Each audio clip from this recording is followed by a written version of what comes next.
Since the dawn of humans, visual art has served as a key form of communication and expression for those timeless subjects of our existence: mythology, politics, the psychology of self and the sociology of the many, sex and death, beauty and the sublime. Visual forms, visual images provide us with a rich history of past civilizations. How do we know the past? Through history books, yes, through the written word, through texts, and we know history through art. And what better way to understand the historical past than to gaze upon powerful images that move us, confuse us, and delight us. Images and forms that in their unfamiliarity startle us and so bring to our attention new ways of imagining the world. This is the history of modernism and postmodernism that you are about to tour. Now, much of the art we will discuss will be strange and sometimes even shocking, and that's the point, to shake us up and make us think and cause us to look more closely. Hello, I'm Lisa Wainwright, Dean of Faculty at the School of the Art Institute of Chicago.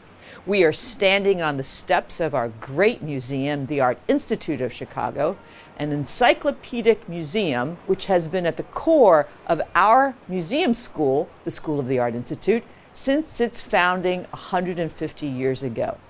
A museum which will prove incredibly valuable for this course in providing rich examples of art and careful installation strategies that tell the story of modernism and postmodernism. Now, it's important to note that this course is a Western survey. For modernism is a discourse developed during the industrial and political revolutions in Europe and then in the United States, beginning in the late 18th century through the 19th and early 20th century. Postmodernism, which I teach as beginning in the 60s and 70s during the explosion of the mass media, is also focused on Western art up until the contemporary moment, when we will look more broadly at artists from around the world, and I will explain why and how contemporary art goes global. So again, while this is a Western survey, you should look for non-Western surveys to supplement this one. There are amazing traditions of art making from all around the world that will open your eyes to many great cultures.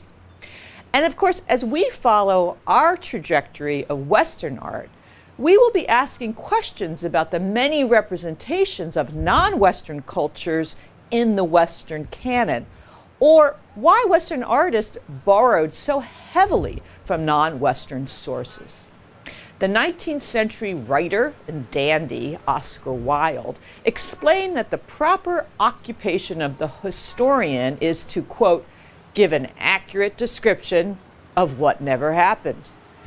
My point in quoting Wilde is to underscore how you are going to be hearing my account of art history, a history written by many and in this course interpreted by me.